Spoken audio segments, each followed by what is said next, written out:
عايز تشتري عربية كهربا؟ قالوا لك هتوفر فلوس كتير، صح؟ قالوا لك الشحنة ب 50 جنيه هتمشيك 600 كيلو، وبتفكر انك هتوفر بنزين وزيت وبوجيهات وصيانات الى اخره. تعال معايا وانا هقول لك تفاصيل مهمة جدا. هنقول عيوب ومميزات العربيات الكهرباء واسعارها حاليا، وهنحسب التوفير بين الكهرباء والبنزين قد ايه بالظبط، وهل يستاهل ولا زي قلته. خليك معايا علشان الكلام اللي جاي مهم.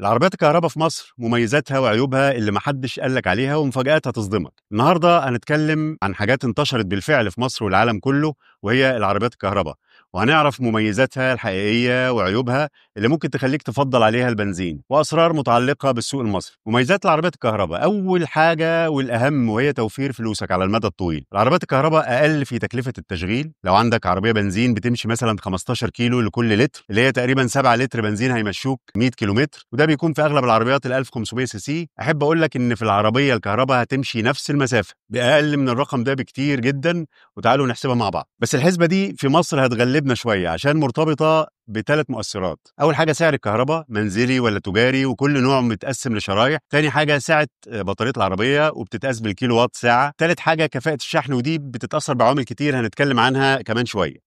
بالنسبة لسعر الكهرباء، بص على الصورة دي اللي هتلاقي فيها كل شرايح العداد المنزلي، وزي ما شايفين الشريحة الأولى 68 قرش، الثانية 78 قرش، الثالثة 95 قرش لكل كيلو وات. وأعتقد إن اللي هيجيب عربية كهرباء مش هيكون بيستهلك الأرقام دي، فأكيد هيكون من أول الشريحة السادسة اللي هي استهلاك لحد 1000 كيلو وات في الشهر، يعني الكيلو ب 2 جنيه و10 ساغ. ودي صورة الاستهلاك في الشرايح التجاري، وطبعا شايفين الفرق واضح. فنصيحة: اشحن عربيتك الكهرباء في البيت او فرله. الحاجه الثانيه اللي هتاثر على الحسبه بتاعتنا هي سعه البطاريه، وهنشوف في الصوره دي العربيات الكهرباء المتوفره في السوق المصري وسعه بطارياتها وتكلفه الشحنه الكامله من 0 ل 100%. طيب حسبنا الحسبه دي ازاي؟ ركز معايا. الحسبه سهله خالص. هنضرب سعه البطاريه بالكيلو وات في سعر الكيلو حسب الشريحه. لو هتفكر تشحنها في محطات الشحن السريع، زود على الكيلو من 3 ل 8 جنيه. فمثلا لو هنقارن ما بين عربيه بنزين 1500 سي سي وعربيه كهرباء 50 كيلو وات في المشي 1000 كيلومتر، العربيه الكهرباء بتستهلك تقريبا من 15 ل 20 كيلو وات لكل 100 كيلومتر بتمشيهم،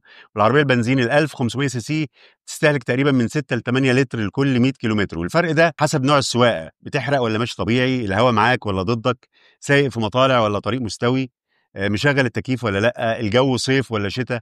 فمثلا لو هنحسبها بتكلفه الكهرباء الشريحه السادسه اللي هي ب 2 جنيه و10 ساغ لكل كيلو وات، العربيه الكهرباء بتستهلك من 15 ل 20 كيلو وات في الساعة لكل 100 كيلومتر. لو هنحسب على الكفاءة العالية 15 كيلو وات ساعة هنضرب في 10 هتساوي 150 كيلو وات ساعة. لو كفاءة الشحن الأقل اللي هي 20 كيلو وات ساعة هنضرب في 10 ب 200 كيلو وات ساعة. يبقى التكلفة لو في حالة كفاءة الشحن العالية هتبقى 150 كيلو وات ساعة، هنضربها في سعر الكيلو وات اللي هو 2 جنيه و10 ساغ، هتديني 315 جنيه لقطع مسافة 1000 كيلومتر. وبالنسبة للكفاءة الأقل هنضرب في 200 كيلو وات ساعة، سعر الكيلو ب 2 جنيه و10 ساغ، هتساوي 420 جنيه لقطع مسافة 1000 كيلومتر. يعني العربية الكهرباء هتكلفنا من 315 ل 420 جنيه لما نمشي 1000 كيلومتر. طب تكلفة البنزين أوكتان 92 اللي سعره دلوقتي 17 جنيه وربع، متوسط استهلاك العربية البنزين من 6 ل 8 لتر لكل 100 كيلومتر، يبقى إجمالي الاستهلاك لما نمشي 1000 كيلو هنضرب ال 6 لتر دي في 10 هتديني 60 لتر لو عايزين نمشي مسافة 1000 كيلومتر، ولو 8 لتر يبقى هنحتاج 80 لتر عشان نمشي مسافة ال 1000 كيلومتر. هنضرب ال 60 وال80 دول في سعر اللتر 17 جنيه وربع، النتيجة هتكون من 1035 ل 1380 جنيه تكلفة لما نمشي 1000 كيلومتر بعربية بنزين. وده جدول المقارنة. في التكلفة البنزين هيكلفني من 1035 ل 1380 جنيه عشان امشي 1000 كيلو، والكهرباء هتكلفني 315 ل 420 جنيه عشان امشي نفس المسافة. وكده يبقى التوفير من 615 ل 1065 جنيه لكل 1000 كيلومتر. يعني التوفير عند استخدام العربية الكهرباء هيكون بنسبة من 60 ل 75%. بس خلي بالك ان في عوامل تانية مؤثرة. فمثلا عربية زي تسلا موديل 3 بتستهلك 14 كيلو وات لكل 100 كيلومتر، يعني التكلفة هتكون 294 جنيه لقطع مسافة ال 1000 كيلومتر على الشريحة السادسة. وبالنسبة لو اتزنقت مثلا وهتشحن في محطة شحن سريع هتزود حوالي من 3 ل 8 جنيه، فالتكلفة هترتفع وتبقى من 450 ل 1600 جنيه لكل 1000 كيلومتر هتمشيهم. وبرضه ما حسبناش مصاريف صيانة العربية البنزين زي مثلا تغيير الزيت، المحرك والفلاتر، تغيير بوجيهات إلى آخره.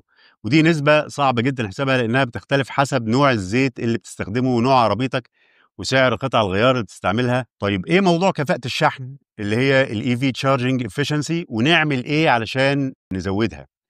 دي هي نسبة الطاقة الكهربائية المستخدمة فعليا مقارنة بالطاقة الكلية اللي بناخدها من مصدر الشحن اللي احنا بنستعمله، الفيشة يعني.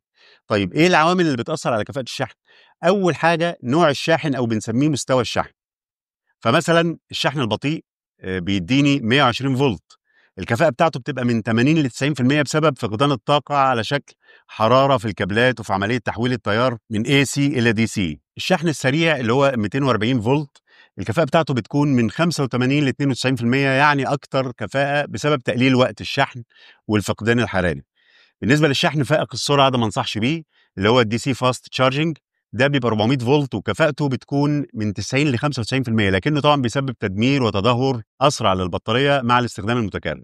تاني حاجه مؤثره على كفاءه الشحن هي حاله البطاريه ودرجه حرارتها، لان البطاريه بتفقد كفاءه الشحن في الطقس شديد البروده وشديد الحراره، وممكن تنخفض الكفاءه من 70 الى 80% بسبب الحاجه لتسخين البطاريه في الشتاء مثلا، او بطء الشحن في الصيف بالنهار. كمان الشحن عند نسبه شحن عاليه ومؤشر الشحن عند من 80 ل 100% بيكون اقل كفاءه بسبب تباطؤ عمليه الشحن.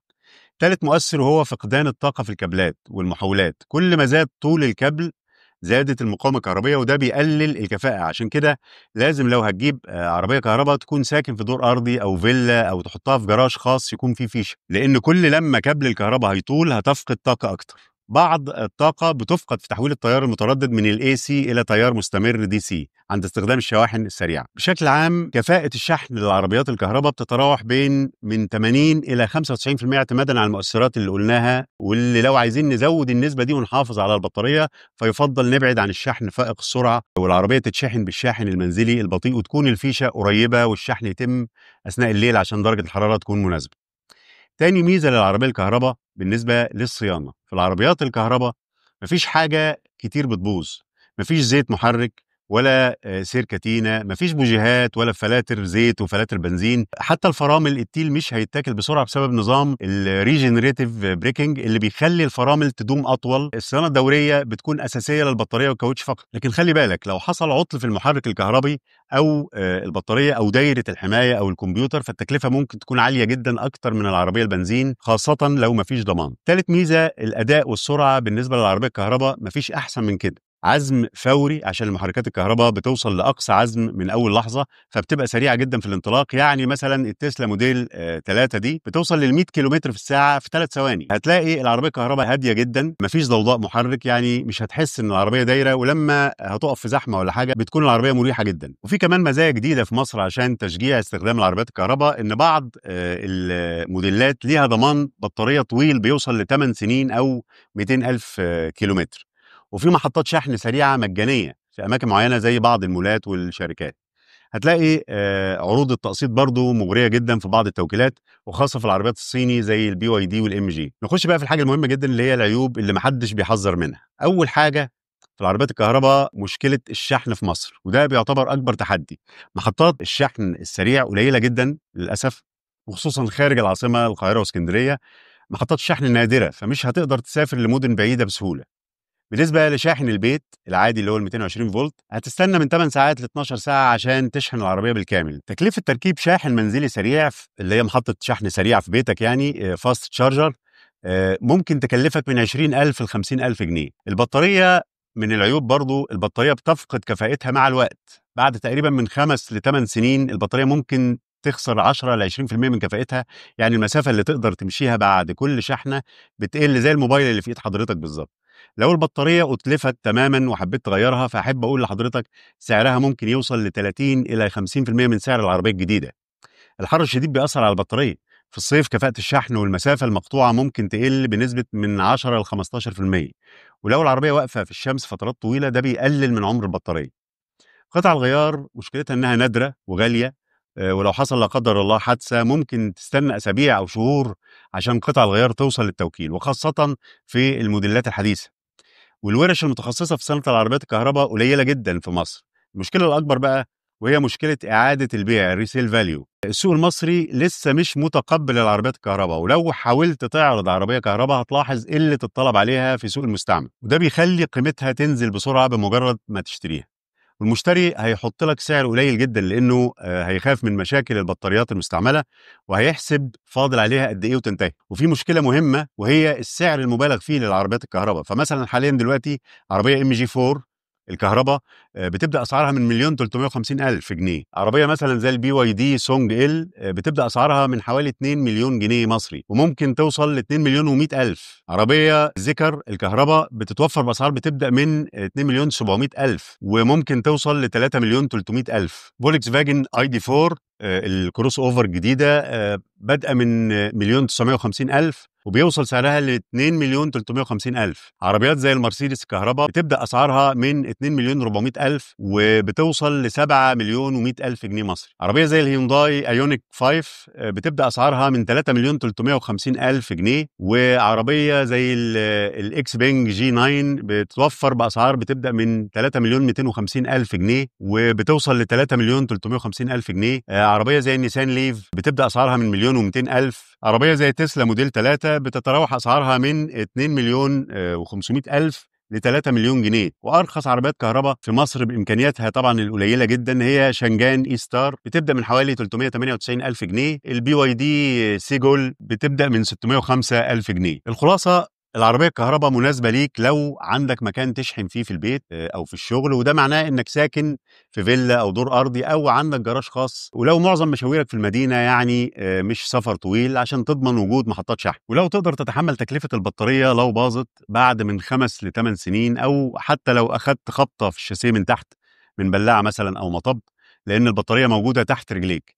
يعني من الاخر ما تجيبهاش لو فرهود وبتحب تسافر بره المدن زي شرم والغردقه ومرسى مطروح، لو ما فيش توكيل قريب منك يلحقك بخدمه ما بعد البيع، لو عندك ميزانيه محدوده ويا دوب معاك ثمن العربيه وما تقدرش تتحمل دفع مصاريف قطع الغيار الغاليه، او ثمن نص العربيه اللي انت اشتريتها، لان ممكن في ثانيه تيجي تدور عربيتك تلاقي البطاريه انتهت، والبطاريه تعتبر نص العربيه. بص يا صديقي، العربيات الكهرباء فيها مميزات وعيوب. يعني لو ظروفك مناسبه وعندك محطه شحن سريعه قريبه منك، او ساكن في دور ارضي او في فيلا عشان الشحن المنزلي، وطبعا لازم يكون معاك فلوس جاهزه للصيانه وقطع الغيار الغاليه، فده وقتها انزل حالا اشتري عربيه كهرباء.